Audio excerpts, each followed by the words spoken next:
Eu sou Aline Watanabe e encontrei no maternar minha realização pessoal e profissional. Eu sou Carol Souza e vivencio a maternidade de maneira leve e feliz. Eu sou Lívia Juste e encontro no trabalho um lugar para ser melhor mãe, mulher e amiga. Eu sou Natália Cunha, mãe de 3, mas facilmente teria 6.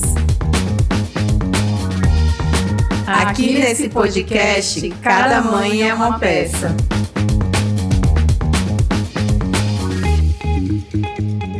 Hoje é terça-feira, o melhor dia da semana, disparado, porque é dia de podcast, episódio novo do Trupe de Mãe. A gente está muito feliz com a nossa convidada de hoje, num mês super especial. Então, fiquem ligados, nos curtam lá nas nossas redes sociais.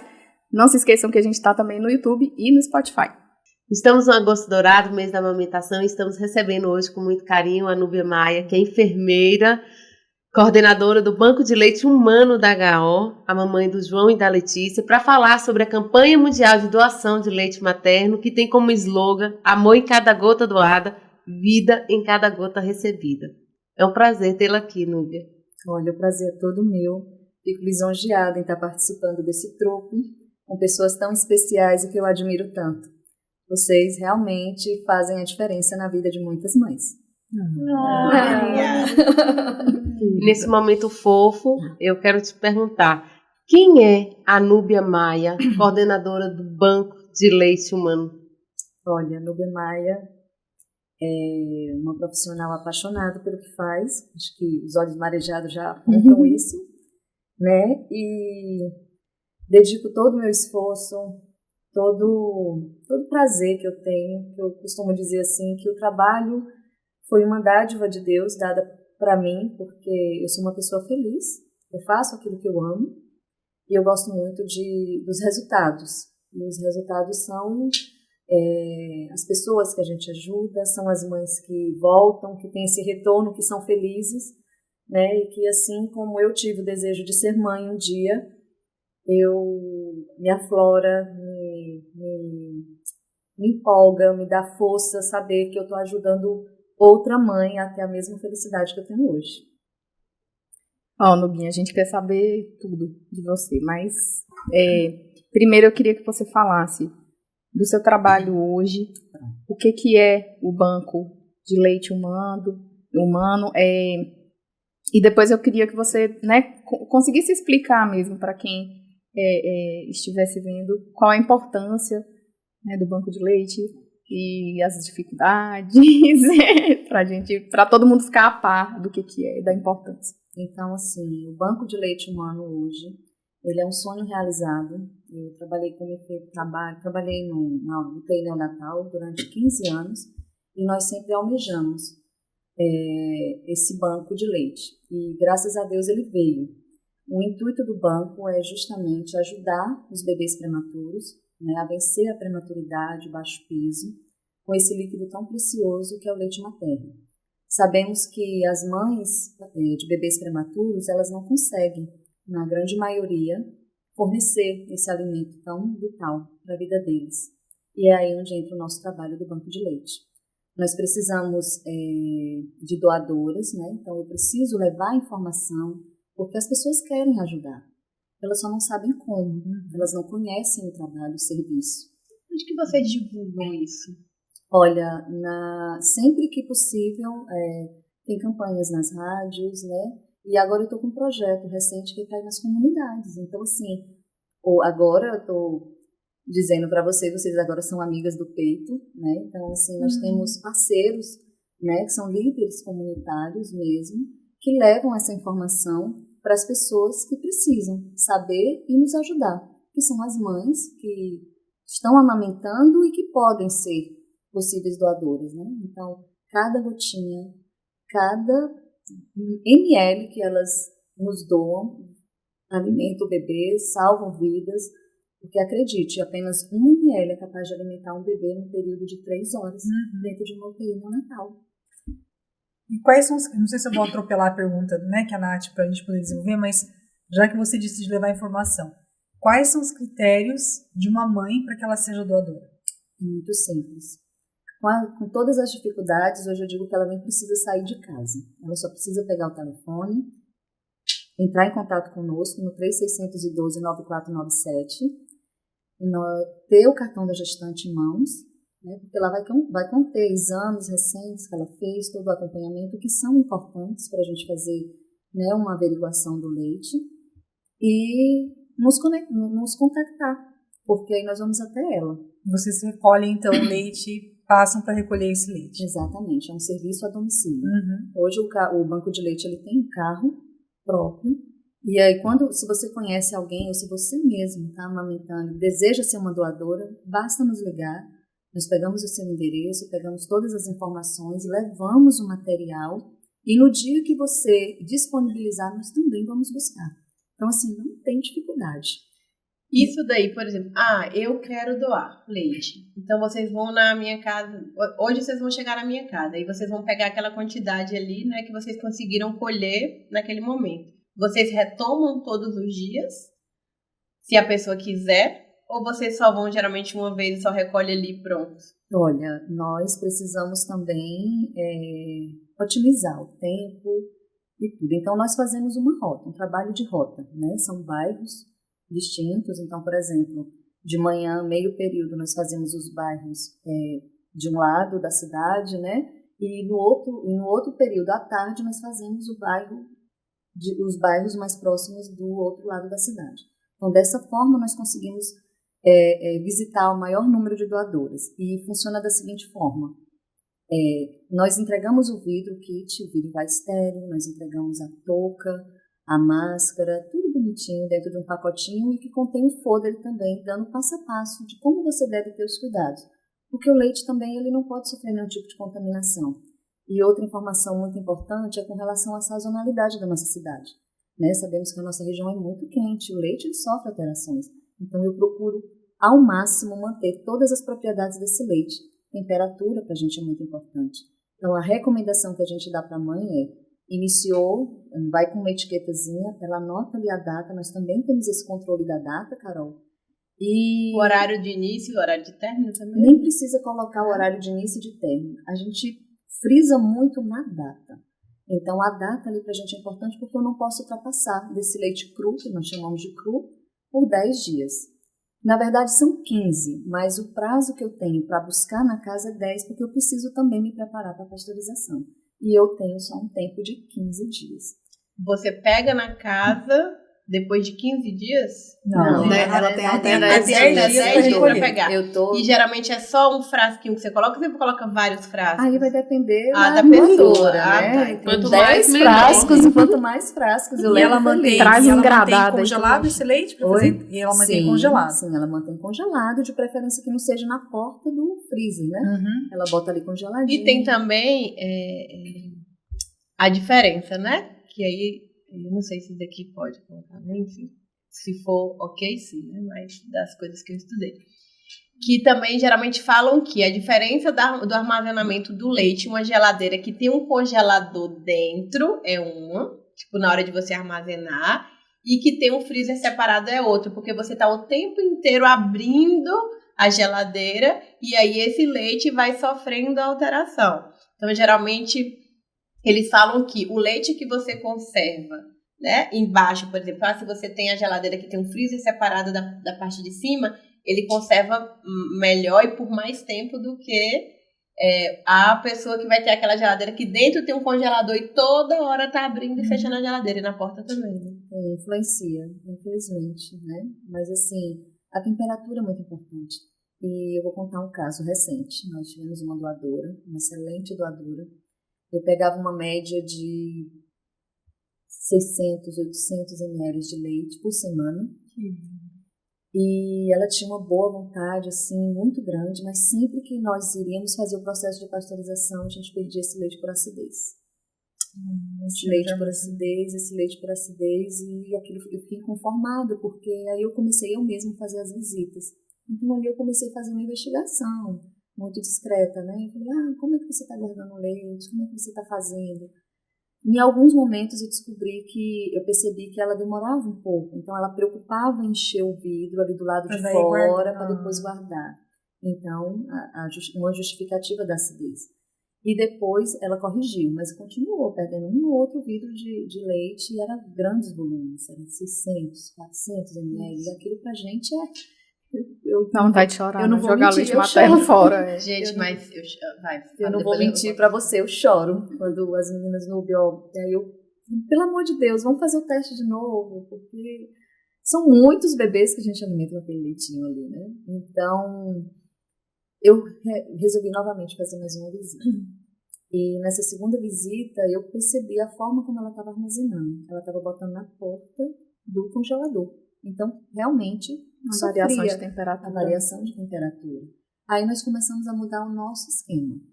Eu comecei a mandar vidros menores e mais finos para ela e orientei ela a guardar dentro do congelador para que não atrapalhasse também, né, o armazenamento pessoal dela. Já que ela já estava tendo a boa vontade de, né? Exatamente. Então, eu precisava me adequar à qualidade dela, não ela minha. Né? Então, deu certo. Até hoje ela ainda é uma doadora. Maravilha. Ela é uma doadora, ela contribui, eu brinco com ela, às vezes eu gosto muito de ligar de vez em quando para algumas, que eu conheço, que eu tenho um pouco mais de contato, e falo assim, minha Nelore favorita, tá feliz, você já tem uma vaga no céu, hoje você conseguiu alimentar 10 bebês. Imagina, isso enche o coração de qualquer mãe. Tá? Então, assim, como vocês percebem, é um trabalho prazeroso, que me enche de alegria e os resultados têm me enchido de orgulho. Você acha que hoje, se vocês tivessem um suporte melhor em relação à divulgação, vocês conseguiriam aumentar muito mais, assim? Ou você acha que... Não, hoje, Carol, com o que a gente tem, ainda assim, a gente acha que é um número grande, ou você acha que vocês poderiam ter muito mais? Eu almejo por ter muito mais. O primeiro eu, por exemplo, eu obstáculo... nunca vi divulgação, assim, sabe? Mas também é novo, né? Tem quanto tempo? É novo. Nós começamos a pasteurização mesmo em dezembro. Só que tem um detalhe, eu só tenho 2 meses que eu tenho carro. Então, assim, a direção liberava o carro do hospital e nós fazíamos esse serviço. Todo mundo aqui é mãe, todo mundo sabe que no período do puerpério, eu, com muita propriedade, digo, eu não tinha vontade nem de ir na calçada da minha casa. A necessidade dessa mulher é ficar perto da cria.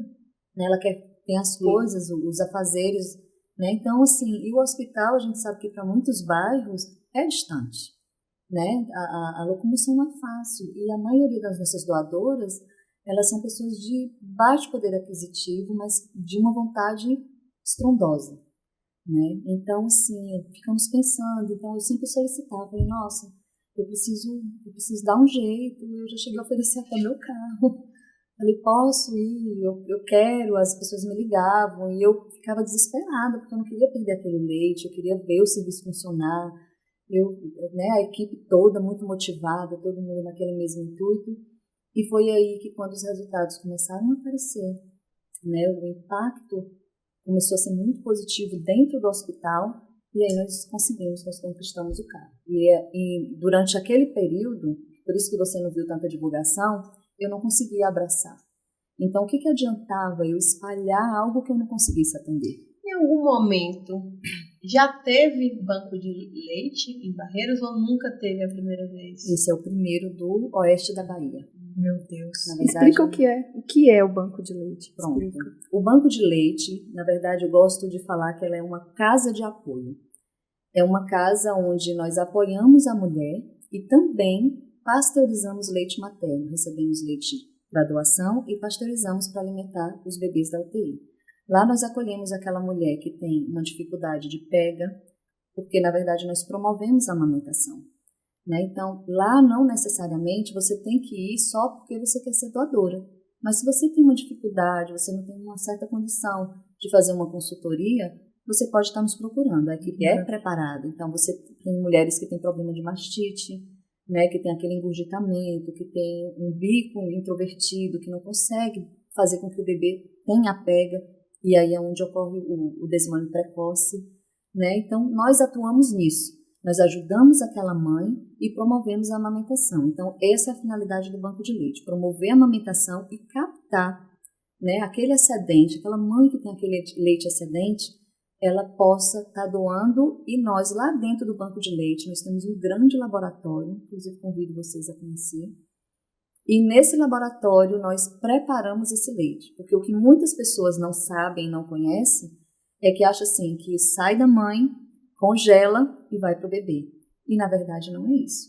O nosso leite ele tem um padrão de qualidade, eu consigo fazer a classificação, eu consigo ver o grau de acidez daquele leite e mandar o tipo específico para cada bebê. Então, quando o meu misturado, tipo assim, coloca tudo? Não. É tudo separadinho? Jamais. Então, assim, uma doadora, eu consigo fazer o rastreamento desse leite do dia que você entra no banco até o receptor que tomou aquele seu leite. Em nenhum momento, então, em nenhum momento nós podemos misturar esse leite materno. Então, o leite materno da Carol é só da Carol, da Aline é só da Aline e da Lívia é só da Lívia. Então, assim, não há uma mistura desses leites. Então, por exemplo, se você foi lá em um dia, você fez a extração, você só conseguiu 50 ml. Mas no outro dia você vai retornar novamente. A gente guarda aquele leite. No outro dia, quando você retornar, que você vai dar mais 50 ml, aí sim, eu complemento aquele vidro que só tem aquele pouquinho até nós completarmos um volume que possa ser pasteurizado. O nosso volume mínimo é 50 ml, né? Mas qualquer quantidade que for, a gente obra um milagre. Olha, eu vou contar essa história de novo, né? Porque eu adoro contar. Mas eu sou suspeita em falar, porque eu no início tive bastante dificuldade para amamentar e depois eu me apaixonei pelo processo da amamentação dentro dessa parte do armazenamento. Tanto que eu comprei cursos, eu fiquei meio que noiada, sabe? Porque para mim eu achei que eu não fosse conseguir amamentar porque eu fiz mastopexia. E aí eu tive bastante dificuldade, eu tive início de mastite. Mas eu não sabia que era início de mastite. Graças a Deus eu consegui, né, descobrir logo no início. Mas eu tinha uma vontade gigantesca de amamentar e eu fiquei com medo de não conseguir amamentar. Então, mesmo nesse processo, né, de dor, né, que a gente já sabe como que funciona, eu fui tentar entender o que eu poderia fazer. E aí eu já tinha bombinha, né, já me organizei tudo para isso, mas tinha também o de silicone, o bico de silicone, o extrator, de todas as maneiras possíveis. E aí, no início, eu sentia alguma dificuldade e ficava, sei lá, eu tinha muita dificuldade de sair muito volume. E eu via todo mundo ali na internet, tudo, tipo, extraindo, sei lá, 120 ml. Aí, uma amiga minha, que tinha ganhado neném também, ela falava bem assim, ó, numa bombinha manual, tipo, 120 ml, 200 ml. Eu falei, gente, mas por que elas estão conseguindo tirar tanto leite? Eu quase que não consegui, mas eu fui muito insistente. Eu tirava 20 ml, 10 ml, depois ia passando para 40 ml, depois 50 ml, depois 80, depois 100. Foi um processo, sabe?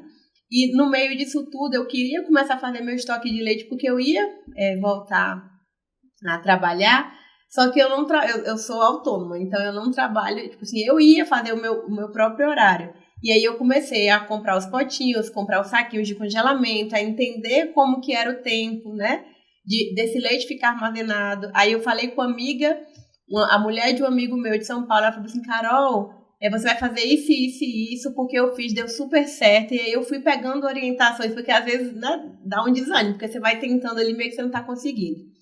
Então, assim, cada leite que eu tirava, que você estava falando do desperdício, né? E aí, umas 3 vezes, 4 vezes, eu batia, assim, o leite caiu no chão. Nossa, gente, mas eu chorava. Deve ter batido mesmo. Eu chorava. E aí, assim, eu vivia em função disso. O leite que eu tirava, eu tinha que já colocar ali o mlzinho, eu ficava batendo no fundo, assim, do pote até cair tudo, sem deixar uma gota. Mesmo. E aí, eu fui me apaixonando pelo processo. Eu voltei a trabalhar. Maria Antônia nunca tomou fórmula, fora a fórmula que deram para ela no hospital, né? Vamos tirar essa parte. Não, acho que depois a gente vai falar. E aí a gente pode falar disso também. Vamos. E aí eu voltei a trabalhar e assim, ela sempre tomou, sempre, o meu leite, o leite, né, do meu estoque de leite. Eu sempre tive estoque de leite. E eu sempre fui tentando me organizar as minhas saídas. Então, assim, eu amamentei Maria Antônia até 1 ano e 8 meses, 1 ano e 9 meses. E todo o tempo que eu tava ali no iniciozinho, que ela praticamente, né, era 100%, era com o estoque de leite. Mesmo depois que ela já tinha completado 1 ano, ainda assim, ela ainda tinha estoque de leite. Então, assim, o que eu ia falar, meu Deus do céu? Então, assim, eu me apaixonei pelo processo. E o quanto eu puder incentivar outras pessoas, porque no início é muito difícil. Então, se você não tem aquela vontade muito grande do que você quer e não tem conhecimento do benefício que o leite materno ele pode proporcionar, né, você acaba não conseguindo passar por esse processo, porque realmente é cansativo, é doloroso. E, assim, eu tenho orgulho mesmo de falar de todo esse processo, porque eu faria quantas vezes fosse preciso. E é porque a gente vê, né, pessoas que não fazem questão de amamentar, que querem manter o corpo bonito, que não querem passar por esse processo, né, e nem sequer tentam, outras que tentam e na primeira dificuldade acabam não escolhendo passar pelo processo. E principalmente a importância de repente, se você escolher não amamentar, de você saber que você pode, né, em algum momento estar, né, fazendo essa doação. Enfim, eu acho que é muito importante a gente frisar a importância, né? Com certeza. Gente, licença, já te admiro por isso. Porque, assim, o que falta nas pessoas realmente é a informação. A amamentação, ela é muito romantizada. E a gente sabe que existem os obstáculos que para algumas pessoas têm a dificuldade, né? E é por isso que hoje também avançamos muito. Que antigamente não tinha, né? Se você for ver umas estatísticas da década de 80, era a década da chupeta, da mamadeira, né? Não tinha a lei do NBK, né? Que proíbe esse tipo de propaganda, que induz as pessoas, que faz com que as pessoas pensem ou achem que o leite artificial, a fórmula, é mais eficiente, é mais nutritivo do que o próprio leite materno. Isso não existe, né? Então, assim, é uma luta que a gente tem diariamente, né? Porque ainda existem muitas pessoas que chegam lá e falam: o menino não quis pegar no peito, meu leite está fraco, já mudou de cor, né? Então, porque nos 5 primeiros dias a gente sabe que tem um colostro, né? Então aquele leite mais escuro, mais escurecido, depois vem aquele leite de transição. Então, assim, com essa mudança de cor, culturalmente, para algumas pessoas, aí já começam aqueles mitos e aquelas, né? E outra coisa, assim, eu falo que mesmo a mãe que ela opta por amamentar, tem mães que produzem uma quantidade absurda de leite. Eu não fui essa mãe, né? Por isso que eu fazia questão de cada gotinha ali meio que para administrar o meu dia e eu poder ser mais flexível. Mas tem muitas mães que têm uma produção muito grande de leite e que mesmo assim, mesmo elas amamentando, elas poderiam estar doando. E às vezes essa informação não chega a elas. Então, de repente, até a gente, né, iniciar uma campanha, começando agora, a gente também ser um suporte para vocês em relação a essas divulgações, ou seja, todo tipo de divulgação, né, todo o recadinho, todas as campanhas que vocês iniciarem, a gente puder estar de alguma forma postando não só no Instagram do Trupe de Mãe, tá colocando essas informações no nosso canal do podcast, mas também tá colocando no nosso Instagram pessoal, tá mandando em grupos de mães, porque eu tenho certeza que muita gente não sabe. E é esse apoio que nós estamos precisando. É justamente esse apoio, não é à toa que eu tô aqui hoje. Inclusive, eu acho que tem duas vertentes também, que vem do que Núbia falou. A questão da informação, né, da cultura. Você dar uma fórmula para a criança, você automaticamente faz com que aquela criança demore um período maior para se alimentar. E isso faz com que a família que não tenha instrução entenda que o seu leite não é suficiente, porque eu vejo o filho do fulano que dorme 3 horas seguidas. Sim. O meu acorda de hora em hora para mamar. Então seria bom você falar um pouco sobre isso, porque como a gente é um canal de informação, as pessoas às vezes ainda não entendem a diferença entre um e outro, né? Com certeza. Só retomando um pouquinho do que a Carol falou, com essa questão que acontece muito lá dentro do banco, né? Aquela coisa de uma mãe estar comparando a quantidade de leite que a outra está dando e acaba desestimulando. Né? Então, assim, aquelas mães que estão com seus bebês lá na UTI neonatal, elas têm uma frequência diária dentro do banco. Então, assim, essas mulheres, elas estão lá todos os dias. Então, assim, a produção de leite delas é diferenciada, é pouco. A questão psicológica delas está muito abalada. Então, isso influencia na produção. Então, eu costumo brincar com elas da seguinte forma. Falei, olha, a mulher, o corpo da mulher é como se fosse uma máquina, uma fábrica. E essa fábrica, nós precisamos ativá-la todos os dias. Porque no dia que a gente, de uma certa forma, nós não estimular ou não ativar, ela vai subentender que não precisa mais trabalhar, produzir daquela quantidade. E a tendência é o quê? Diminuir.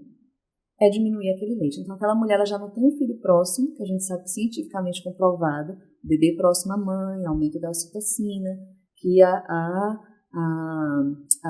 produção do leite é mais efetiva. Diz que você vê imagens de você com seu filho, né? Acaba estimulando mais o tipo de música que você está usando, o ambiente, o cheiro, tudo. O cheiro do tudo bebê, influencia. Tudo influencia. Então, assim, elas demoram a perceber isso. Então, assim, às vezes ela vai lá, vê aquela doadora enchendo aquele potinho tão rapidamente, ela ali meia hora, 2, 3 gotinhas. Então, eu tento sempre estar falando para elas, as nossas bombas extratoras do banco são as melhores que tem no mercado hoje, e elas tentam imitar o máximo a sucção do bebê, já justamente para trabalhar a mama daquela mãe, para que ela consiga continuar a produzir aquele leite, e quando o bebê dela receber aquela alta, né, ou receber a orientação para iniciar a estimulação, ela está preparada para isso. Então, assim, voltando, né, então, à questão da cultura mesmo, né, essa cultura muito negativa que a indústria, né, impôs, que é a questão das fórmulas. Infelizmente, ainda, inclusive, há muitos profissionais, né, ainda com essa, não sei se é a dificuldade da curva, né, da interpretação, mas muitos sem necessidade ou precocemente, eles realmente ainda prescrevem a fórmula, sendo que poderia estar estimulando aquela mãe a estar procurando uma ajuda, como se diz, um apoio, né, para que promovesse a amamentação do bebê, né? Então acaba que dá aquela fórmula para aquele bebê muitas vezes sem necessidade, porque a mãe tem leite. A mãe só está com dificuldade, às vezes só não pega, é uma posição, é uma técnica, né? E é nesse ponto que nós também podemos ajudar. E aí o que acontece? Para muitas mães, na cabeça da mãe, a fórmula ela tem um efeito que, por falta de informação, ela acredita ser mais positivo. Porque a fórmula ela tem um certo peso, né? A gente vai poder até me auxiliar melhor nesse sentido. E aí é onde eu costumo brincar, né, com elas. Quando vou dar alguma palestra lá no banco, alguma orientação, eu comparo a fórmula como se fosse uma salada nutritiva, ou o leite materno como se fosse uma salada nutritiva e a fórmula como se fosse uma feijoada. Quando eu como uma salada nutritiva, a absorção, né, no meu organismo ela é mais rápido e eficiente, enquanto que a feijoada ela pesa mais. Então o bebê ele vai acordar mais rápido, né, porque o leite materno que ele tomou, a absorção foi muito mais rápida, muito mais efetiva e eficaz, né? Então por isso que ele tem essa necessidade de a cada 2, 3 horas estar mamando, né, porque está suprindo todas as necessidades, o desenvolvimento dele é muito rápido, enquanto que a fórmula ele tem um prolongamento, ele dorme mais, ele fica mais ele fica saciado por mais tempo. É papel do banco. Não, é que eu ia pegar o gancho dessa questão da cultura e tudo. Acho que era importante você colocar quais são os principais mitos que você vê na mulher que está ali para ordenhar. Porque, por exemplo, você falou que tem uma doadora que ordenha, que doa 400, 600, 800 ml de leite, e aí, de repente, ela pode pensar que não vai sobrar para o filho dela. Então, tem esses mitos inerentes à doação que talvez seja importante desmistificar. Só para completar, que essa é basicamente a minha pergunta. E o que leva mais as mulheres doarem? Em que situação? O engurgitamento mamário. O desconforto, né? Desconforto.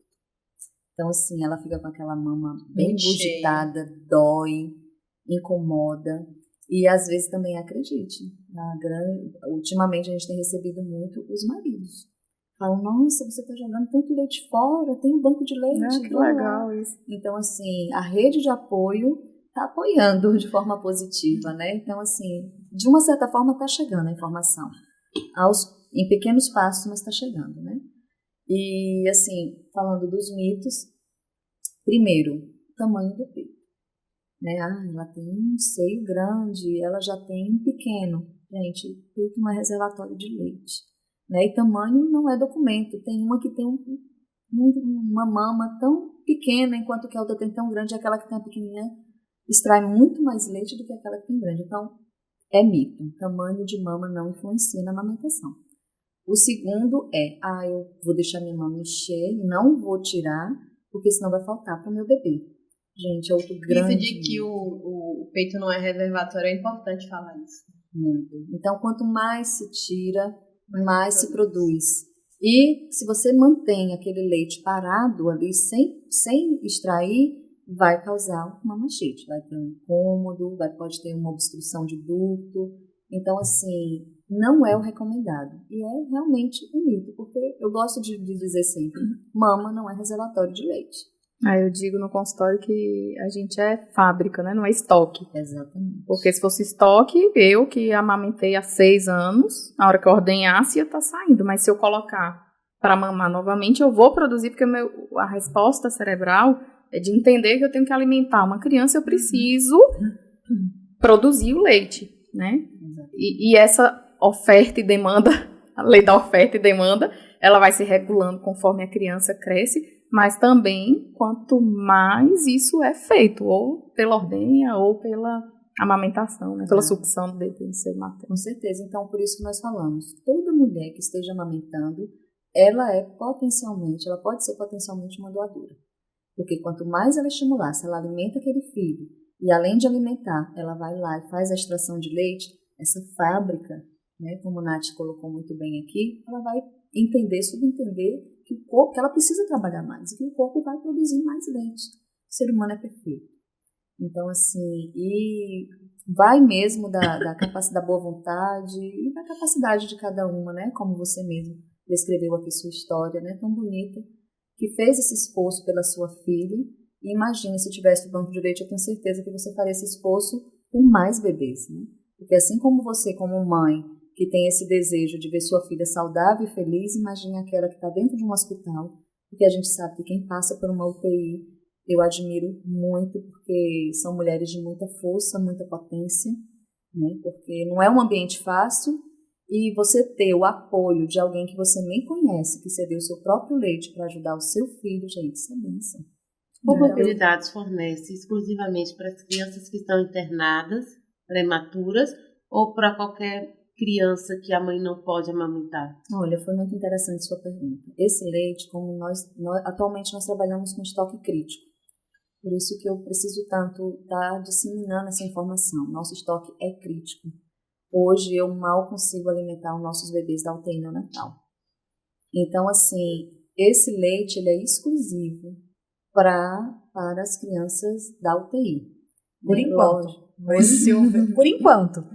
Mas havendo mais doadoras e sobrando esse leite, quais seriam os critérios para uma criança que não recebe leite materno da mãe poder receber? Olha, a prioridade realmente sempre vai ser aquelas que mais precisam. E as que mais precisam, elas estão internadas no hospital.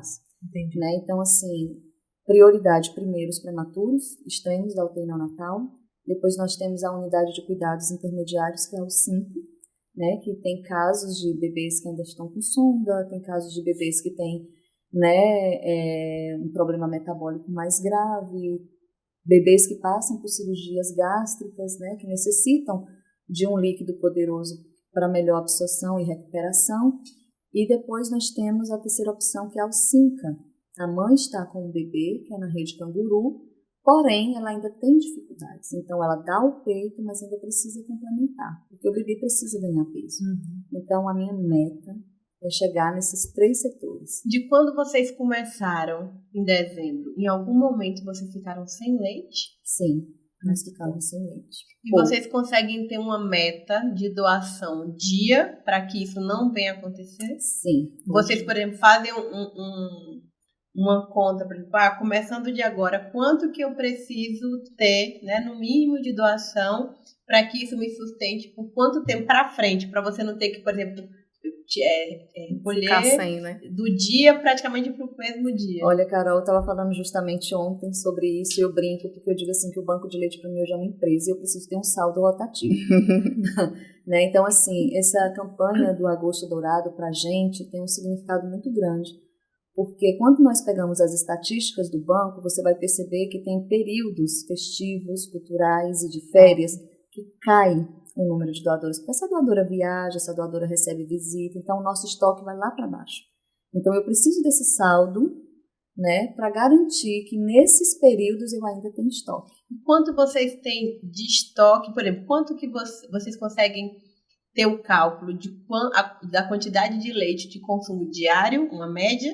Sim, eu tenho o apoio do lactário, do hospital, onde elas faziam a distribuição desse leite, né, no caso do leite artificial. Então, a minha média, como é um serviço novo que a gente está implantando, nós ainda estamos estudando muito. Então, mas a minha média é calculada em cima do que ela distribuía. Então, a média do que ia para a UTI semi-intensiva eram 140 litros de leite mensal. Então, assim, é muito Quantos leite. vocês têm então, assim, de doação? Em dezembro, quando nós começamos, a nossa primeira pasteurização, nós conseguimos 9 litros. No segundo mês, quando começamos a divulgar a formiguinha, nós subimos para 20. No terceiro mês, nós subimos para 40. No quarto mês, para 55. E hoje nós chegamos na metade dessa meta, que é 70 litros de leite.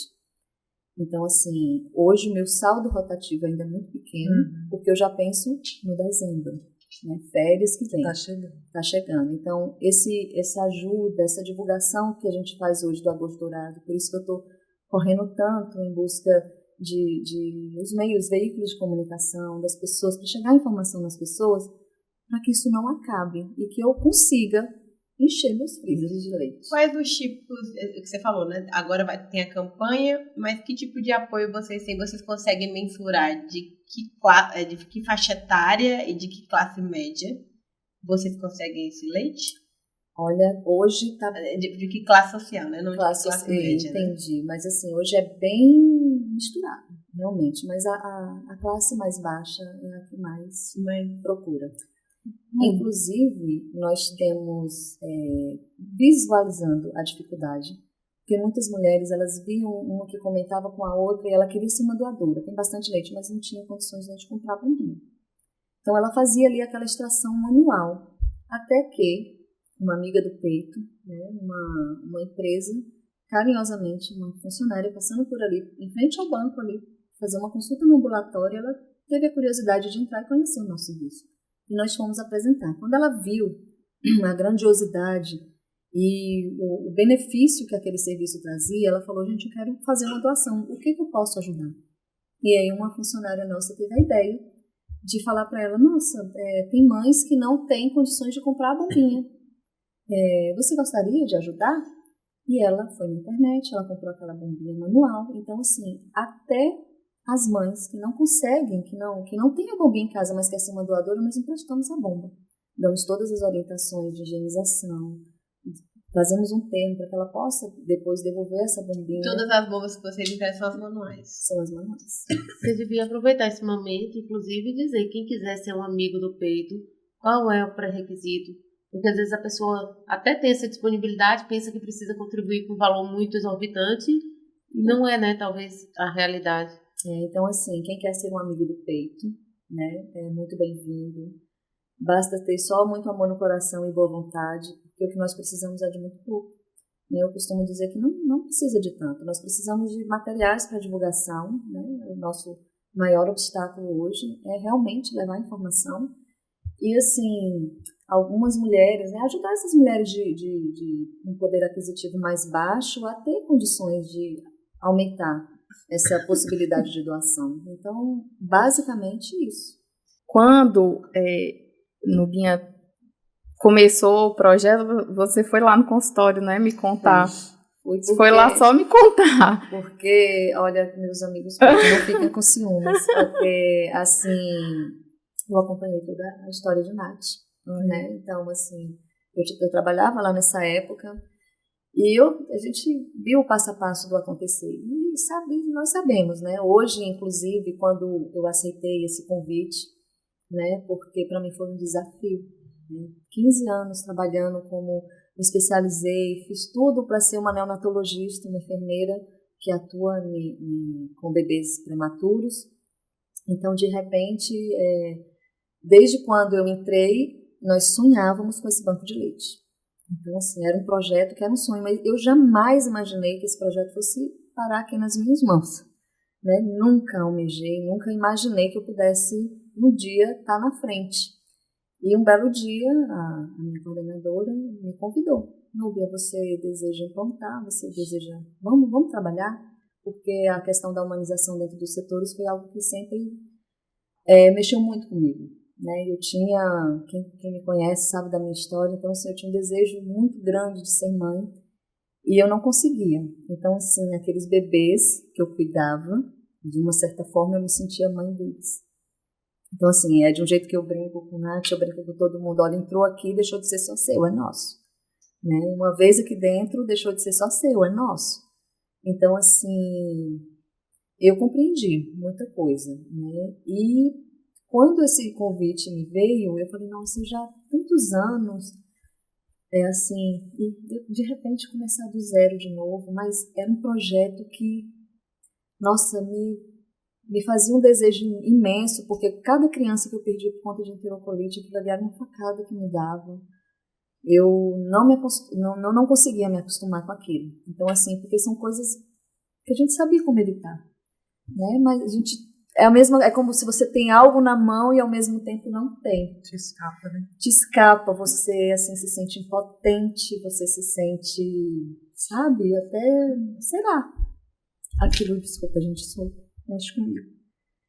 Então, assim, quando eu recebi esse convite, eu até comentei mesmo para a direção, para as pessoas que me apoiam muito, e eu falei que uma das minhas metas lá dentro é justamente nem sequer ouvir mais essa palavra enterocolite. Então, assim, pode acontecer qualquer coisa, mas eu vou lutar para que cada bebê possa receber o leite materno. E os dados e o resultado, os frutos, a gente colhe. Calma. Eu quero que você fale disso com muito cuidado, porque quando você foi me contar no consultório, eu fiquei especialmente emocionada, porque eu passei por isso. A enterocolite é uma infecção grave no intestino, né, dos bebês, para quem não sabe. José Neto teve isso, né, a gente passou por tudo que ele passou, e eu me lembrava exatamente disso, né, que Thaís lembrou ali, deu ordenhando muito, muito. Minha mama era, né, 100, 120 ml e eu jogava fora. Porque na realidade da minha época, nem ordenha à beira do leite podia ser feito. Então, e sim, a gente sabe que o leite materno evita a enterocolite. Então, eu não tenho, né, pessoalmente nada assim, poderia ter, se não tenho isso na minha cabeça, nem no meu coração, mas eu sei, como médica, que sim, que poderia ter sido evitado, né? Então, quando você falou aquilo, eu falei, lógico que eu lembrei da minha história, mas eu acho que eu até falei isso para você, outras crianças não passarão por isso, né? Não vão passar por isso. E eu acho que as pessoas não têm a dimensão da importância que é o Hospital do Oeste, Barreiras, ter um banco de leite humano. Não tem a dimensão, sequer dimensão. Não tem a dimensão da importância do trabalho que vocês estão fazendo lá, porque não é só um trabalho técnico, é um trabalho, como você falou, social, cultural, emocional, de educação, porque você está lidando com pessoas que precisam ser informadas e que muitas vezes, a maioria das vezes, querem ser informadas, né, Nubinha? Mas vocês estão lidando também com o ego de profissionais, com a má formação de pessoas técnicas que não estão ali disponíveis, que deveriam estar, porque lidam com o binômio, né, que é o filho e o bebê, mas não estão disponíveis para parar e olhar a amamentação, né? Então, ter você aqui hoje falando disso é uma alegria para mim, sobretudo uma alegria de imaginar que outras pessoas não passarão o que nós passamos. Com certeza outras crianças não passarão, e isso para mim é grandioso demais, demais, demais, eu não consigo colocar em palavras. E eu queria que você dissesse dos seus resultados, porque quando você foi falar para mim no dia 1º de agosto, você foi falar comigo, Dia Mundial da Amamentação. E eu cheguei em casa e gravei um vídeo, né, falando sobre isso, porque eu falei, gente do céu, o trabalho... Foi através desse vídeo que eu falei pra que a Aline falou, chama ela. Eu falei, meu Deus, né, como que eu não... Então, eu queria que você falasse, Nubinha, um pouco dos seus resultados, dos resultados que, com esse pouco tempo de trabalho, com as dificuldades que você está tendo. o que isso já mudou na realidade da UTI? Olha, porque assim, quando eu aceitei esse desafio de implantar um banco de leite aqui na região do Oeste, todo o nosso olhar, todo o direcionamento, porque quer queira, quer não, ela é uma empresa. Então a gente tem que ter essa visão também. Poxa, o que eu vou poder proporcionar para essa empresa para manter o meu serviço? Né? Tem essa visão. Então, assim, todo o direcionamento da gente estava voltado para a fórmula. Então, assim, vai diminuir o custo com fórmula, vai, né, diminuir. E eu não via. A amiga, eu falava com a colega, né? Eu falei, nossa, Emily, olha, Núbia, mudou pouca coisa. E eu estava mandando muito leite pasteurizado já. Eu já conseguia alimentar todos os bebês da UTI e só não os da SEMI. E eu não entendia. Até que um belo dia, conversando com uma profissional que eu também gosto muito, uma amiga do peito, Daniela, e ela olhou, amiga, você já parou para olhar o impacto dentro da UTI? E eu, como assim? Ela falou, olha, a permanência de leitos diminuiu muito. Se um bebê ficava 17, 20 dias, hoje ele fica 7, 6. E o custo para o hospital também é grandioso. Vaga, então, assim, vaga, né? Para outras crianças precisam. Então, assim, se crianças ficavam na fila esperando aquele leito para poder, né, conseguir salvar a própria vida, a mãe desesperada, hoje isso é mais possível. Por quê? Porque a rotatividade de leito, aquele bebê que ficava muito tempo, ele passou a ficar um tempo mais curto. Né? Aí, outra alegria que eu tive muito grande foi com o retorno da colega da farmácia. Ela virou, amiga, você já viu o impacto que teve nas NPTs, que é uma nutrição enteral que esses prematuros recebem, e o maior quantitativo vai para os bebês da UTI, do hospital. Então, foi um impacto assim, de 50%. Uma criança que recebia uma fórmula de NPT por um período de 17 dias, passou a cair para 5, para 7. Então, assim, foi um impacto. Então, eu comecei a gritar, nós abraçávamos dentro do banco ali, todo mundo comemorando, e para mim, a vitória maior foi quando eu soube que Nath estava lá no hospital, passei pelo corredor, aí uma Dani virou para mim e falou, você sabe quem é que está aqui? Quem, Nath? Aí eu falei, não, eu preciso ir lá contar uma notícia para ela, porque eu fiquei maravilhada. Então, a colega do centro cirúrgico me procurou e falou, amiga, são exatos 6 meses sem um caso de bebê com enterocolite.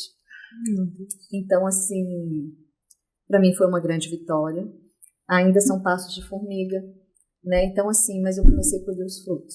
A equipe, eu não, porque eu costumo dizer que eu não faço nada, né? Mas nós, a equipe do Banco de Leite, tem feito uma diferença muito grande lá dentro.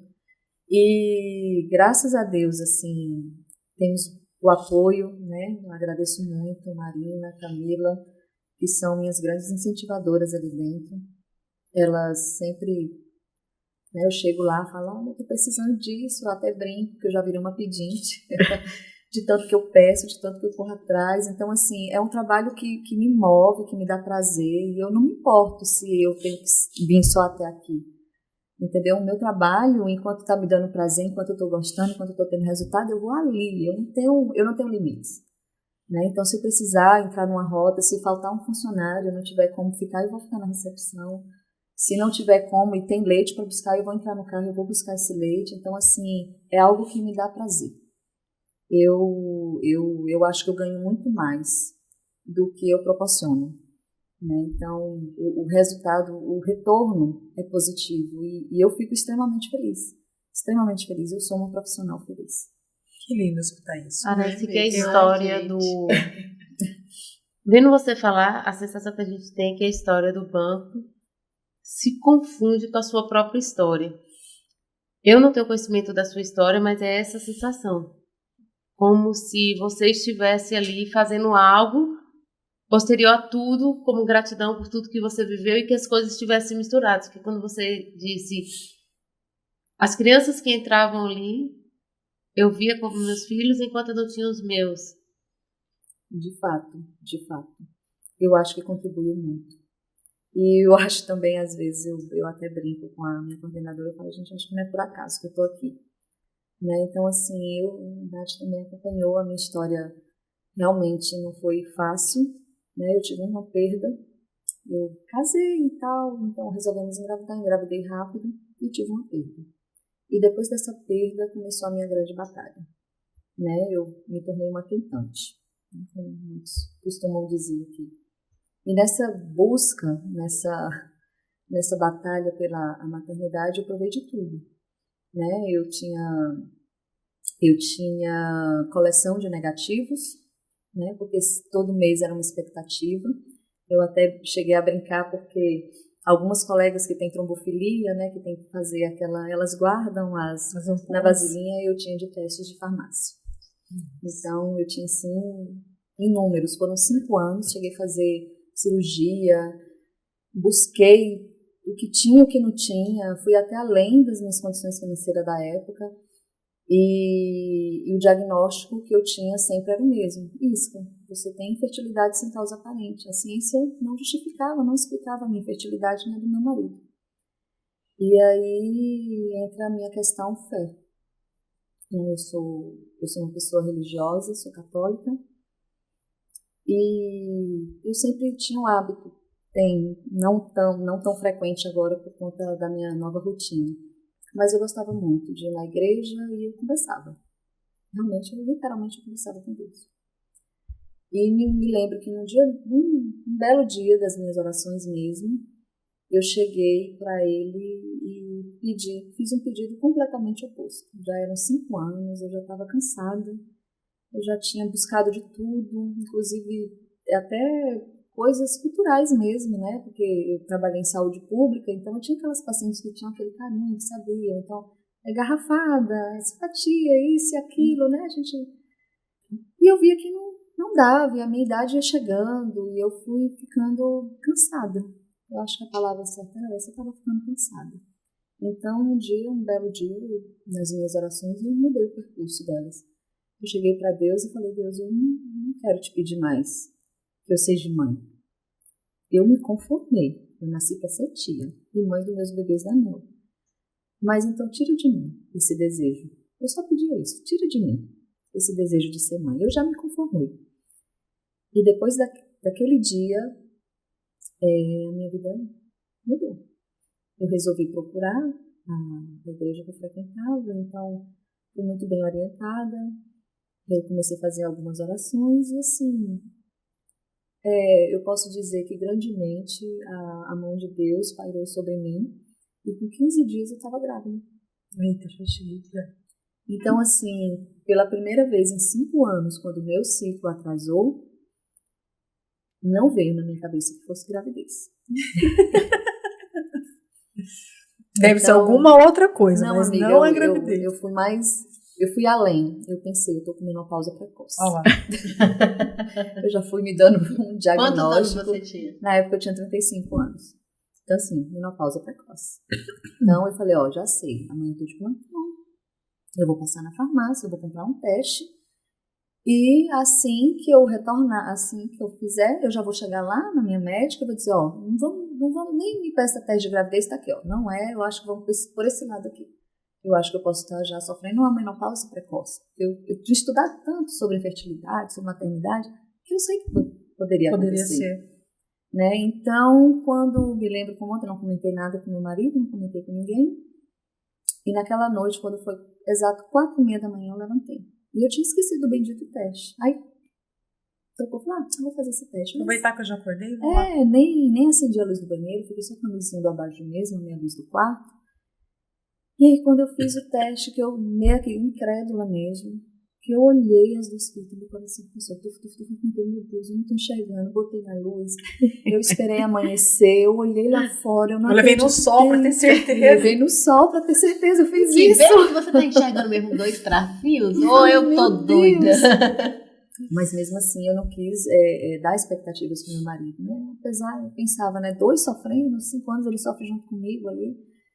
Então eu falei, meu Deus, eu desci naquele dia, eu não pensei 2 vezes, eu desci, fui direto para minha igreja lá, tem costume de ter as celebrações de 7 às 7h30, e naquele dia o bispo estava celebrando aquela missa. Quando terminou, eu tinha uma crise de riso tão grande, gente, que todo mundo celebrando e eu lá rindo, e eu não conseguia conter a minha emoção, eu estava assim, elétrica. E quando terminou, eu pedi, bispo, pelo amor de Deus, me abençoa, porque um milagre aconteceu na minha vida. Minha filha, eu não sei nem o que é, mas está abençoada. Ali mesmo eu já desci e fui pro laboratório. Quando eu cheguei, a moça da recepção, ela também ela percebeu que eu estava muito, assim, ansiosa. E aí ela coletou e tudo. Aí ela virou para mim e falou bem assim, fica calma. Assim que sair o resultado, eu te ligo e você olha no sistema. Tá bom. Eu fui trabalhar. Mais uma vez, Deus colocou a mão sobre mim. Naquele dia, gente, eu não tinha condições de trabalhar. E naquele dia, por um erro de escala, tinha outra colega comigo.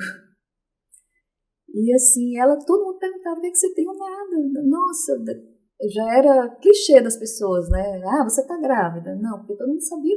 Tinha muito desejo de ser, não é isso, não é isso. E aí, então, quando foi 3h30 da tarde, eu recebi a ligação do laboratório. A moça me dizia, olha, o resultado ficou pronto. E eu já fui ansiosa. Ela, e parabéns, tá? Nossa, ali, quando eu abri, que deu, eu não contive a minha emoção, mas também não contei pra ninguém, gente. Deus, na sua infinita bondade na minha vida, permitiu que eu fizesse tudo do jeito que eu sempre sonhei. Então, eu fiz aquela surpresa com meu marido. Foi tudo muito lindo. Tive uma gravidez, assim, em partes tranquila, né? Mas meu filho nasceu saudável, é lindo e pasme. Com 10 meses, ora eu grávida de novo. 10 meses. Abriu o forninho, minha amiga. Eu falei, Nubinha, você abriu a porteira agora. E aí veio Nossa, a diferença é muito boa. A minha Letícia, 1 ano e meio. E ela era que nem eu, sempre quis uma Letícia, não falei, sempre quis uma Letícia. Eu falei, amiga, sinto muito, mas vai ter que ser. Vai ser Letícia, porque na verdade meu nome era para ser Letícia. Né? Quando eu nasci, minha mãe tinha escolhido esse nome, mas por um pedido da minha avó, que ela gostava muito, acabou botando o nome. E quando seu marido recebeu a notícia do positivo? Maior felicidade da vida. Ele acreditou de pronto? Ele acreditou, sim. Acreditou e pronto. Foi uma explosão de muita emoção, me abraçou e foi lindo. E quando ele recebeu a notícia da segunda gravidez? Foi um susto. É bem diferente. Mas assim, tudo veio conforme Deus planejou, sim. Né? E hoje eu sou também uma mãe muito feliz. E vocês têm quantos anos hoje? Hoje o João Guilherme tem 6 anos e Letícia tem 4. Meu Deus do céu. E você amamentou? 1 ano. Então quando você engravidou, você estava amamentando? Eu estava amamentando. E desconfiei, porque nós sabemos, aí outro toque importante, vou falar sobre a amamentação. O leite, ele tem as suas composições, né? Então, por exemplo, uma mãe de um bebê de 28 semanas, o leite é diferente daquela de 30, daquela de 40. Por quê? Porque o corpo vai produzir, vai emitir, vai mandar para a criança todos os nutrientes que precisa naquele momento, naquela fase da vida. Então, assim, eu estava grávida, eu não sabia. O meu filho mamava, adorava, 10 meses. Me lembro como ontem eu cheguei do trabalho, quando eu vim, ele correu para minha mama. Quando eu botei ele no peito, ele fez uma carinha assim, como se tivesse diferente o gosto. E eu achei estranho. Aí eu fui de novo, falei, nossa, eu tinha acabado de tomar um banho. Falei, será que foi sabão ou algum gosto que eu botei, né? Limpei novamente a mama, botei ele novamente e ele recusou. E daquele dia ele não quis mais saber do peito. Aí eu comecei a desconfiar. Falei, nossa, eu tô grávida. Núbia, aí uma pergunta que eu mesma faço. Isso pode acontecer, ocorrer um desmame?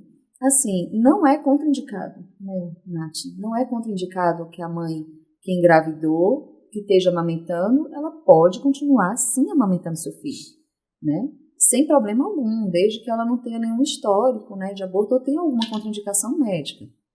Aí o profissional que vai orientar essa mulher.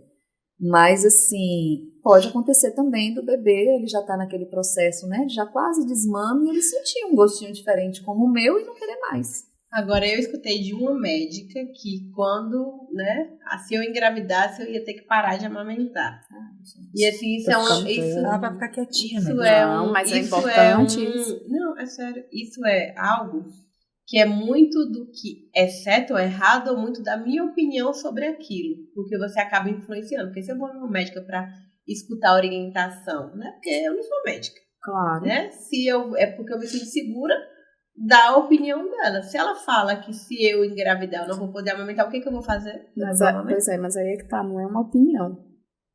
Isso não é uma opinião, não é o que eu acho, isso, né? É o que eu falo, a assim, profissional é não pode diferente a sua opinião do que é correto. Exatamente. Mas não são todos os médicos que eles acabam esquecendo da sua opinião. Exatamente. Então, não, e às vezes uma por pessoa desconhecimento fala mesmo, que né? uma pessoa fala que não, é tranquilo, né? Se você pegar as pessoas mais antigas, quantas dessa galera não tá lá grávida amamentando a outra criança, até porque as diferenças, né, antigamente curtas, eram bem mais são menores.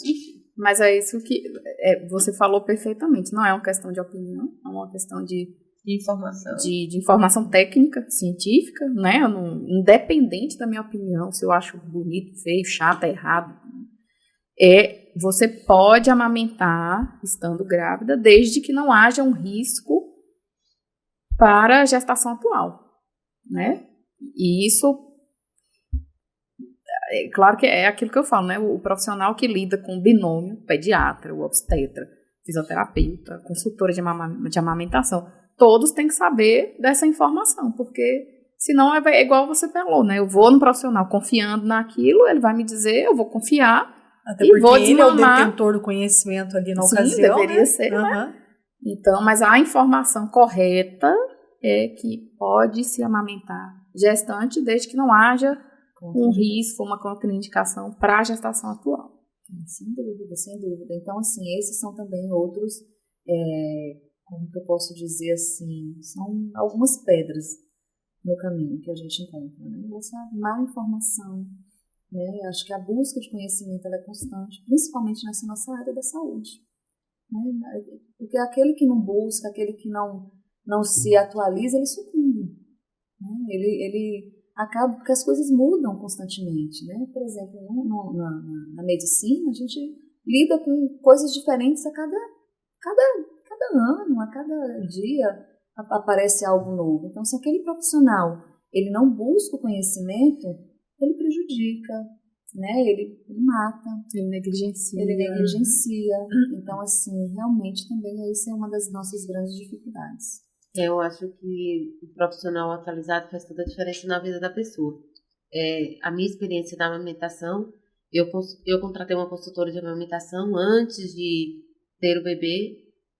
Quando eu tive o bebê, ela estava lá junto com o Nath no hospital, assim que eu saí da sala de cirurgia.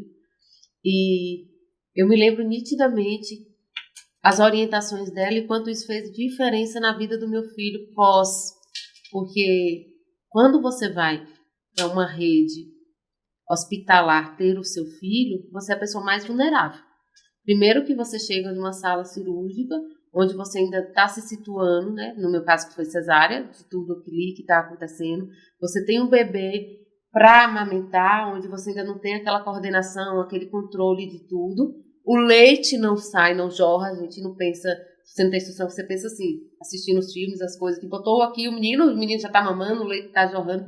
Não é assim, tem um período para que sai. A criança chora até que isso aconteça. Então, assim, você tem um cenário que você está extremamente vulnerável e um choro de criança que você não sabe o que é. Então, você fala assim, é fome, eu não estou conseguindo amamentar meu filho. A primeira coisa que vem para você a fórmula está aqui.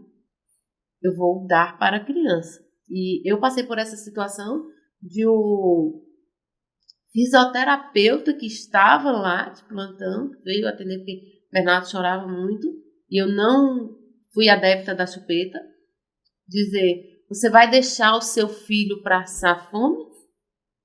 A forma que eu falei, porque eu já tinha tido a consultoria, ela já tinha me orientado, o Nath também já tinha me orientado, para não dar a fórmula, que ele iria chorar, que era o período que sobreviveria, estaria tudo certo, que esse momento de choro não teria um impacto na vida dele, como a fórmula teria. E eu me neguei, falei, não, ele vai chorar e eu vou continuar no processo. Se a pediatra, ao medir, chegar à conclusão de que é necessário dar a fórmula, ok, vai dar a fórmula. Mas enquanto não é necessário, não vai dar. Aí ele veio me intimidando e falando, você vai deixar o seu filho passar fome? Ai, eu sou colérica, né? Mas imagino que não seja. Eu consegui falar tudo que eu queria falar para ele, inclusive dizendo que ele estava fazendo um desserviço e que ele procurasse se informar para não fazer isso com outras pessoas e consegui contornar a situação e graças a Deus meu filho passou como tinha que ser. Mas essa não é uma realidade. E a minha pergunta é, o banco de dados, o banco humano, banco de leite humano, banco de leite, ele faz esse tipo de trabalho para reciclar profissionais? Olha, nós estamos, como eu falei para você, nós estamos no início. E como todo início, nós temos nossas grandes dificuldades, né? Então, esse trabalho de reciclagem é algo muito que podemos estudar mais adiante, né? Mas atualmente, por exemplo, agora do Agosto Dourado, na semana que vem, eu pensei, como que eu vou comemorar esse Agosto Dourado aqui dentro do hospital? Então, percebendo essa dificuldade de informação entre os próprios profissionais sobre o serviço, então eu pensei, né, em fazer um stand dentro do hospital para chamar a atenção, e ali eu vou proporcionar uma amostra científica. Nessa amostra científica eu vou mostrar o passo a passo da pasteurização e como funciona o nosso serviço do banco de leite ali dentro do hospital. Porque o meu público-alvo ali dentro vai ser principalmente os profissionais, né? Porque eles também são disseminadores de informação. Com certeza. Uma coisa é um vizinho te dar uma informação e outra coisa é um profissional dentro de um hospital passar informação para você. Então, eu acho muito importante que todo mundo saiba. O mínimo já é alguma coisa. E a faculdade de medicina daqui? Vocês têm algum suporte, assim, algum apoio deles em relação? Ainda não, Carol, porque é um trabalho que pouca gente conhece. Natal. Então, assim, estamos de portas abertas, sim. O FOB também. O FOB, a Ivonete, inclusive, que a coordenadora já me procurou, né? A Ivonete que está lá dentro. Então, assim, são parcerias para mim que são muito válidas e que eu acho que vai conseguir, sim, fazer a diferença e chegar, principalmente a esse ponto que a colega colocou aqui agora. Pode pôr meus internos para trabalhar, viu? Meio ponto na média. Eu acho que é muito importante isso, sabe por quê? Porque nem todo mundo tem a condição financeira de contratar uma consultora de amamentação. Isso não é a realidade da grande maioria das pessoas. E quando você está ali vulnerável, você acredita em quem está atendendo. E você não quer que seu filho passe fome. Exatamente. A pessoa diz para você, você quer ser responsável pelo... Olha quanto isso é pesado de se ouvir. Pesado e você de todas as formas, né? Foram duas situações que a gente passou. Foi a situação da medicação que vieram dar para ele. Estava chorando, queria dar a medicação. Não tinha necessidade de medicação. E ela nem me consultou. Ela já foi direto para dar a medicação, né? Aí eu falei, o que você vai dar nele? Aí ela, uma medicação, porque ele tá chorando muito. Lá na outra ala tá ouvindo. Eu falei, medicação por quê? A pediatra dele estava aqui até agora há pouco, inclusive, se for necessário. Ela volta e eu não vejo necessidade, não medicou nada. Por que você vai dar? Mas é o que a gente busca na fórmula. É você dar o paliativo para que a criança durma com mais tempo e não cause transtorno para ninguém. Porque se a criança chora, incomoda quem está trabalhando, incomoda o sistema harmônico de rotina, né, dentro de um hospital, e você quer a comodidade. Por isso essa cultura da fórmula. Eu acho que reciclar essas pessoas vai fazer com que a gente entenda a importância da amamentação, a gente entenda, inclusive, o porquê de doar. Porque, assim, eu não sabia dessa relevância tão grande dessas doenças que vocês trouxeram de que salvam vidas. Eu pelo menos, né, tinha o conhecimento geral de que o leite salva a vida, mas salva a vida como uma criança que está com fome, como uma criança que está em uma UTI por uma situação, mas não nesse caso extremo de infecção como você trouxe. Agora tem uma coisa que é importante. Falar uma coisa depois? Não, pode falar primeiro. Não, é só para complementar o que Lívia falou, porque... A Lívia está tremendo. Tô mesmo. Porque o banco de leite humano é um passo obrigatório e importante para o Hospital Amigo da Criança, que é o hospital que trabalha em prol do aleitamento materno. Em hospitais que são amigos da criança, o porteiro tem o mesmo conhecimento informativo em relação ao aleitamento materno do que a pediatra que vai estar ali cuidando Estou falando de níveis não, é que assim, todas as pessoas que trabalham dentro do hospital têm formação técnica sobre a amamentação, para que em qualquer momento que eu esteja diante da mãe e filho que estão em amamentação, eu saiba orientar, promover, proteger o aleitamento materno. Então, isso que está acontecendo aqui já é um grande passo para quem sabe, né, no Guinha lá na frente, o Hospital do Oeste se tornar um hospital amigo da criança, e que é uma forma de quem entrar ali não tem alternativa. E é um disseminador de informações, porque os alunos estão lá dentro, né? Existem algumas pequenas, não em conjunto, né? Você até hoje falou comigo que vai chamar os internos, mas é uma forma de disseminar conhecimento para que, saindo dali, eles façam isso nos postos, no consultório e aonde eles forem. Mas, e olha que é uma coisa, né, antiga, não é de agora, e ainda hoje a gente tem dificuldade, porque é complexo, né? Você pega todas as camadas, tanto de conhecimento quanto de, igual eu falei, de ego, né? De tudo, né?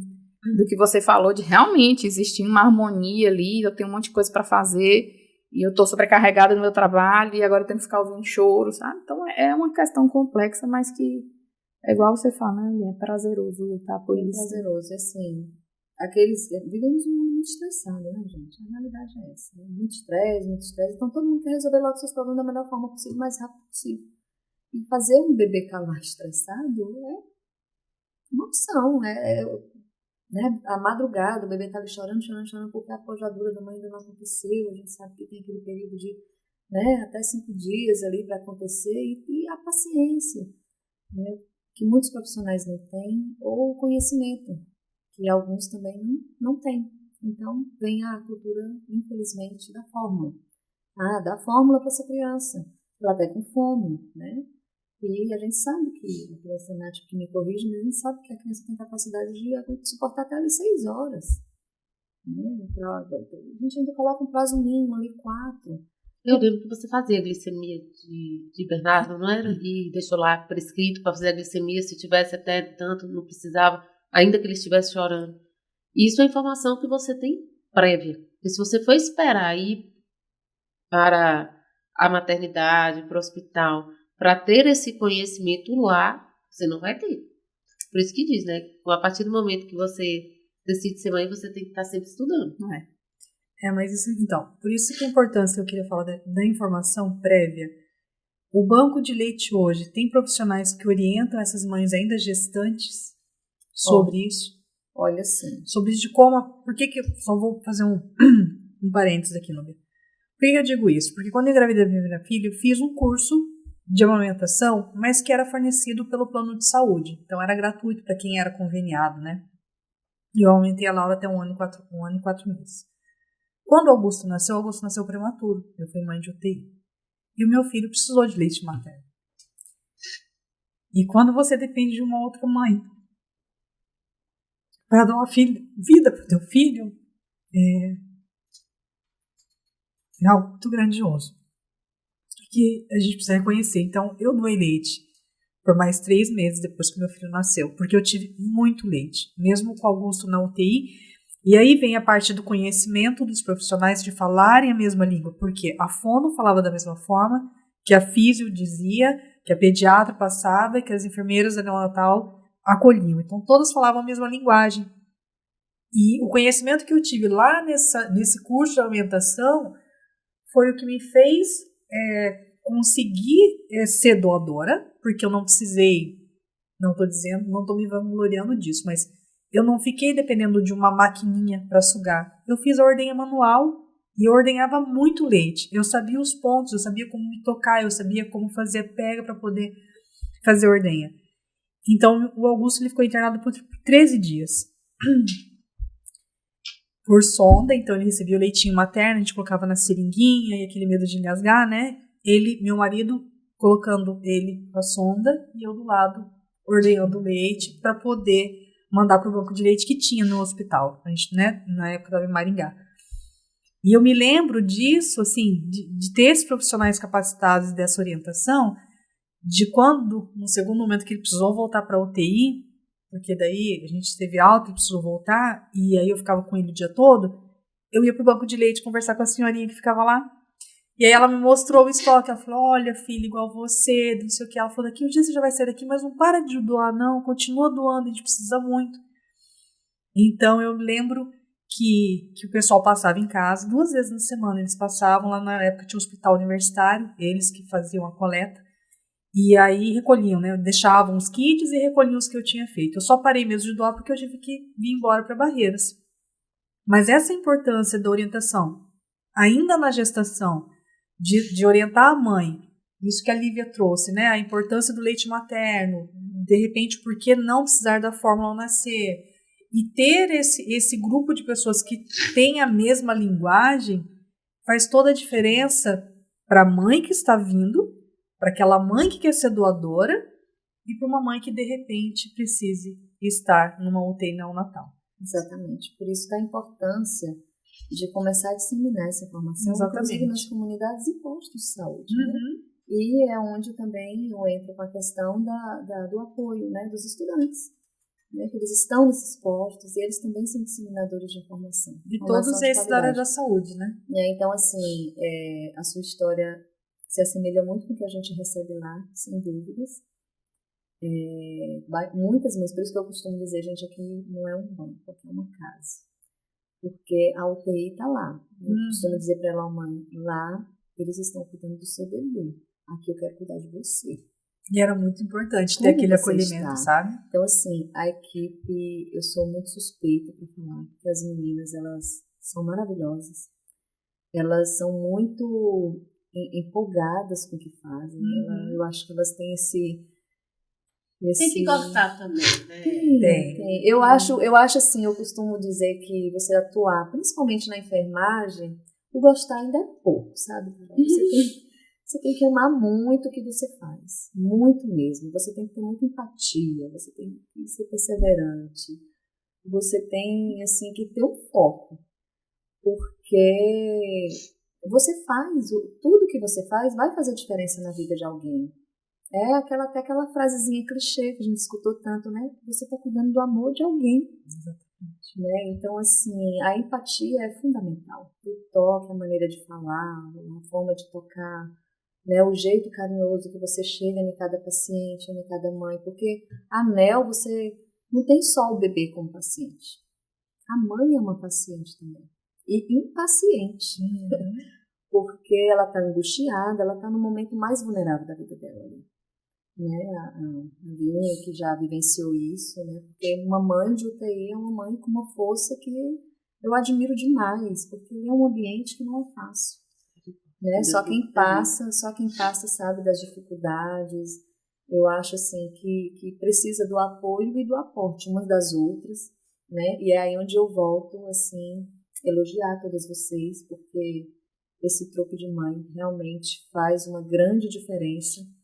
E de vez em quando, carinhosamente, quando eu passo por algum apelo, né, eu mando uma mensagem para certas amigas assim, dizendo, amiga, não pare, você é luz na escuridão de muitas mães. Porque, inclusive, eu já me vi, acredite, numa dessas escuridões, porque por mais que você seja profissional, por mais que você acha que você sabe, mas quando você passa, você é mãe. Né? Então, um apoio, um olhar de alguém que você confia faz toda a diferença. E, assim, às vezes, só de ouvir, né, uma febre, às vezes eu pego ali o celular que eu ouço ela dizer, calma, só a voz já me acalma. Eu espero, respiro e no outro dia eu vou buscar ali aquele auxílio, aquela ajuda que eu tanto preciso e recebo. Então, assim, vocês são, assim, esse trabalho, quando eu fui lá, acho que também foi Deus me guiando, para aquele dia eu fazer aquele comentário naquele encontro, porque isso aqui vai fazer grande diferença. Isso aqui, para mim, para muitas mães, para as crianças, tem um impacto positivo, porque essa informação, essa conversa aqui, dessa trupe, né, vai chegar em quem eu preciso, em quem quer ajudar. E as pessoas são boas, né? Existem muitas pessoas boas nesse mundo. E eu confio e eu acredito nisso. E é isso que me motiva a estar buscando, a estar levando informação, Porque eu vou te dizer que quando eu chego no hospital, até mesmo o motorista do carro, e aí, vamos buscar muito leite hoje? Aí eu falei, fé em Deus, vamos sim. Então, assim, é uma equipe que está motivada e eu tenho também uma grande missão de não deixar essa motivação cair. Então, todos os dias somos motivadas, uma motivando a outra, e graças a Deus eu tenho um apoio positivo do hospital onde eu trabalho, né? Os meus coordenadores e a diretora do hospital, elas me dão muito apoio e eu espero crescer. E se um dia eu tiver que sair dali, se eu ter que sair dali, eu olhar para trás e dizer assim, olha, eu fiz a minha parte. Com muito amor. Trabalho maravilhoso, viu? Parabéns. Parabéns mesmo. Eu fiquei pensando aqui, a gente podia, nesse mês, fazer os amigos do peito no nosso trupe. As mães que doam e as que querem doar, e a gente colocaria a fotinho delas lá, né? Inclusive no Dia das Mães, nós fizemos uma homenagem para essas mães, né? Então fizemos um grande painel e lá tinha a foto de cada uma dentro de uma gota de leite. E até fazendo um vídeo lindo, mesmo. Se você autorizar e quiser passar essas fotos, a gente faz uma semaninha, né, com os cardzinhos, com coisa ali, dizendo, agradecendo essas pessoas, porque eu acho que quando essas pessoas são agradecidas, elas se sentem honradas. A gente pode fazer uma visita também. Né? Pode. E a Aline fez um quadro aqui no podcast, que é rapidinho, né? A rapidinha, a gente fala uma palavra e você responde ali com o que vier na cabeça, assim, de imediato. Conversa tão pouco, né? Eu vou tentar. É por isso que é um desafio. Por isso que é um desafio mesmo. Pra mim, então, vamos lá. Vou começar, tá? Pega sua água. UTI, Nel. Paixão. Leite materno. Vida. Vida. Amor. Um sonho. Meus freezers lotados de leite. Vamos tirar uma foto desse freezer. João Lete. Ai, Deus na minha vida. Tudo. Acho que tudo. Agora imagine Robson com esse cheirinho aqui. Experimenta só pra ficar o gostinho. E aí é o seguinte, ó. Se você tem aí uma ocasião para presentear alguém, passa já na loja mais próxima do Boticário. Ou então, acredita na gente, acessa o site, compra, presenteia. Você não vai se arrepender, ainda mais se for aquela pessoa que você pode dar um cheirinho depois, hein? A gente está no fim de mais um programa, de mais um episódio. Foi um prazer, Núbia. Imensurável tê-la aqui com a gente. E eu tenho certeza que essas informações vão chegar em quem realmente precisa saber. E tenho certeza também que as pessoas em casa vão se solidarizar com o Banco de Leite Humano que nós temos aqui em Barreiras, que é um grande presente, um grande avanço. Parabéns pelo seu trabalho. Muito obrigada por ter aceito o convite. E vamos celebrar muito esse agosto dourado e que esse sentimento e que essa vibração continue por todo o ano. Gente, eu que agradeço imensamente, honrada em estar aqui, né? Agradeço esse apoio de vocês, porque realmente eu sei que através do Trupe de Mãe essas informações vão chegar em quem realmente precisa, como a Ana colocou muito bem. E assim, só gratidão mesmo a todas vocês. Parabéns pelo lindo trabalho e que Deus continue iluminando e que vocês cresçam cada dia mais. Amém. Deixa agora um recadinho para as mães que estão assistindo, que podem doar, que nunca pensaram nessa possibilidade. Olha, você que é mãe, você que tem amor ao filho, seja uma amiga do peito, seja doadora, nos procure. Não precisa sair de casa, nós vamos até você. Então, basta você pegar o telefone, ligar no 3612-9497.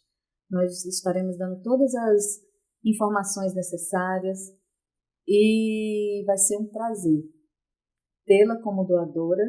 E em nome de todos os bebês da UTI hoje, eu agradeço por eles, pelo seu ato de amor ao próximo e por esse gesto tão grande e sublime de solidariedade.